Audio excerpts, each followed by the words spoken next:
Justin Trudeau. We're going to look at what's happening in Canada, because all of that unity, the million-person march that was scheduled for the next few days, guess what's happening to that now? What's happening in Israel? This is perfect for the Justin Trudeau government.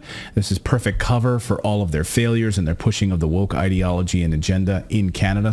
Well, one of the biggest threats to Justin Trudeau over the past few months has been the unity that we were seeing among Canadians, coming together of all religious stripes, saying down with these woke politics of the Justin Trudeau government, the dictatorial censorship, the woke policies pushing gender ideology in schools, all of it. Canada has been transformed by the Trudeau government. But where has Justin Trudeau been over the past few days? Is the turmoil in the Middle East maybe perfect cover for these woke policies to resurface in Canada? David Creighton is a journalist, writes at the Post Millennial. He also has a YouTube channel, Creighton's Right. Been following the Trudeau government. And David, I just want to get your take on this. Over the past few days, it seems the turmoil in the Middle East, Trudeau has been relatively quiet, although he did come out yesterday and start talking about how this affects all Canadians. So what do you make of how this is going to affect Canada now with a lot of the pushback that we were seeing against Trudeau over the past few months? Well, this couldn't have come at a more opportune moment for Justin Trudeau, because he had seen forces that he had never imagined align against him. We had Muslim Canadians, Jewish Canadians, Christian Canadians, people of all faiths saying enough of his woke ideology. They specifically were coming out against gender ideology in the schools. We had 1.5 million people participating in a march on September 20th. So what happens? We have a major distraction now. Now, up until now, every time Trudeau wants to distract from domestic policies, he invites Zelensky to come to Canada, or he goes to Ukraine and has a love-in with Volodymyr Zelensky, the president of Ukraine, and he dispenses with another $500 million or another $1 billion. And that's how Trudeau has been distracting Canadians. Now he has the war in the Mideast. And if you dare to question that as being the first priority of this country, he will be branding you and demonizing you, perhaps as a terrorist, perhaps as a hateful person. He's already done that. He's already branded parents who think they should have a right to raise their children as hateful. Now this is an open field, and I think you would agree that this war is an excellent distraction for woke leaders. I use that in quotation marks. Well, we see this in the United States, right? We have a southern border invasion in the United States. Tens of thousands of illegal immigrants pouring across the southern border, and yet we're sending $10 billion now, additional $1 billion to Israel to protect Israel. That's where this money is going, on top of the hundreds of billions that we've sent to Ukraine. So I've said it multiple times. We are being played. We are being totally fooled, and it's happening right before our eyes. And Canada is no different. He spoke yesterday in Parliament. He spoke at first in French. What I saw is in French, so I don't understand French. But he was specifically focusing on the Middle East. This was the main point of his conversation there yesterday, right? Well, exactly. He didn't show up for question period yesterday, which is normal for him lately. He rarely shows up for question period. He had the deputy prime minister, Chrystia Freeland. She's the one with the Nazi connections in the family, by the way, spouting off about Israel, which is totally ironic. But Trudeau now is completely focused on Israel and the war in the Mideast. Of course, he has to be, because he has a seat in Montreal.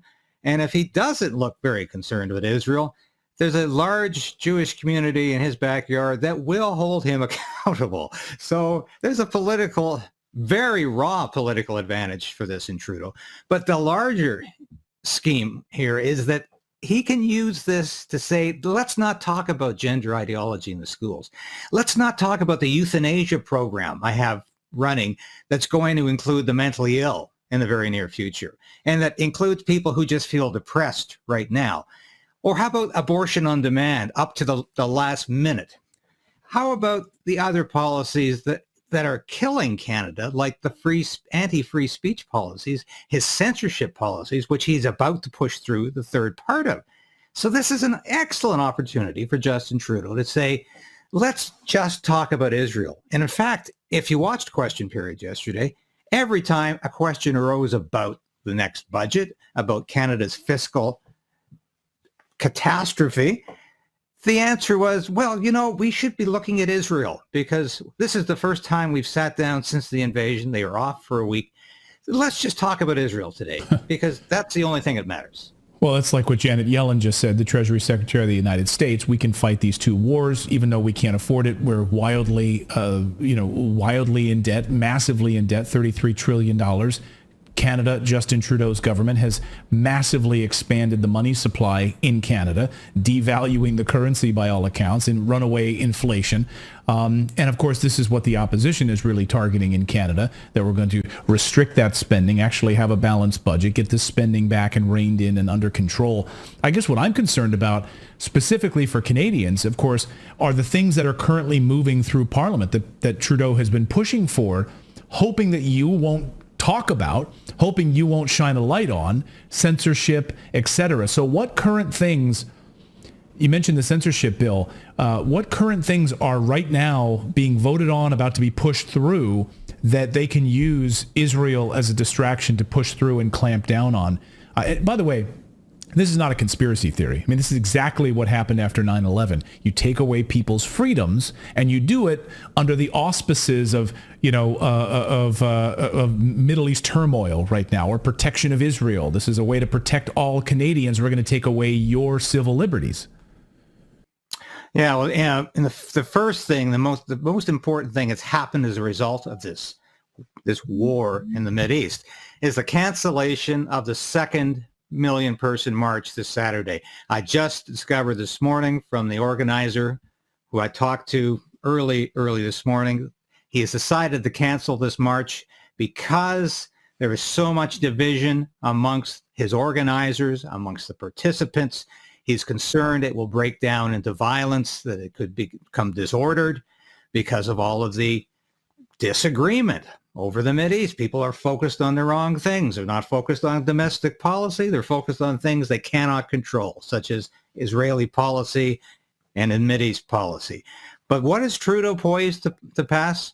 And this is what people are missing, is because, yes, he has a lot of very evil policies that are already in effect, such as euthanasia and such as the gender ideology, which is seeped in through all the school systems throughout Canada.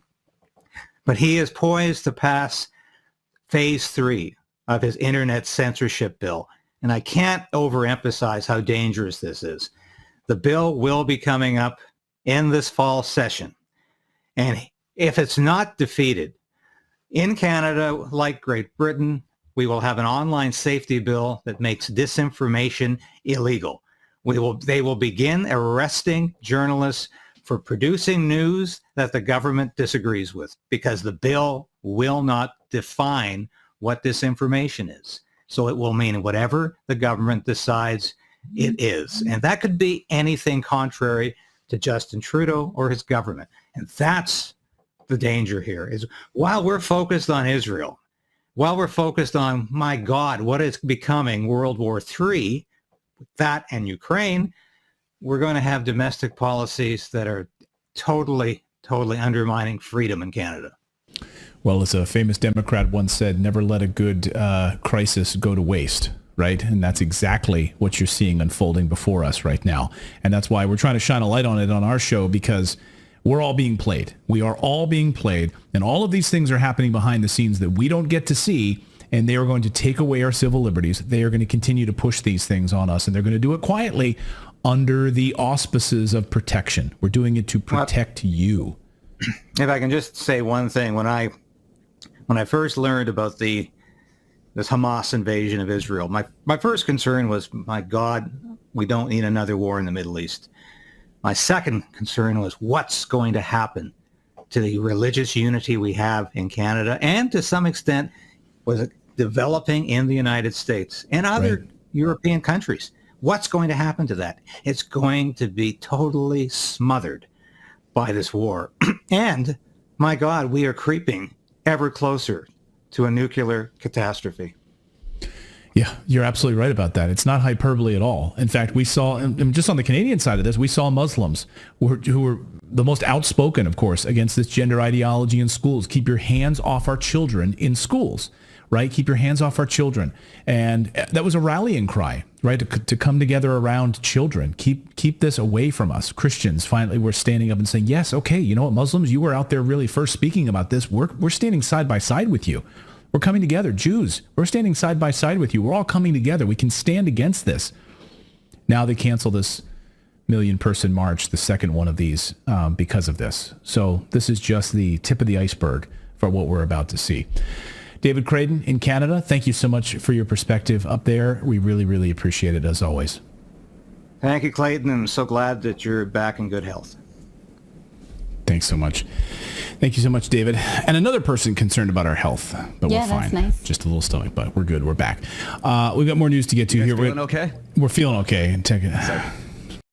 Hi, this is David Creighton from Creighton's Right and Stand on Guard. Join the resistance. Resolve to resist. Become a member of this station. I've been practicing journalism in one form or another for over 30 years. I've worked in print, radio, and television for a lot of prestigious publications and media outlets. I was an Armed Forces Public Affairs officer. I worked in Parliament Hill. I know how Ottawa works, and I know how corrupt federal government can be. But you can play a part in opposing Justin Trudeau's government and Justin Trudeau's plans for Canada. You can become a part of the Creighton's Right resistance.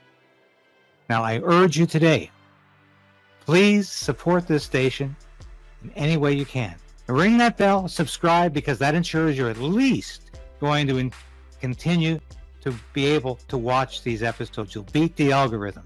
But more importantly, I need your financial support.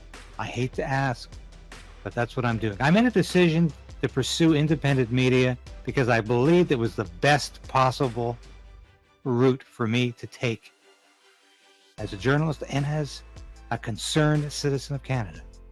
So you can become a part of that. And at only $5, you can become a part of that on YouTube, on Substack, and with Buy Me a Coffee, a one-time donation. But I need your support. And from the bottom of my heart, I thank you. If you've already done that, if you're already supporting the station, thank you. But if you haven't, make that decision today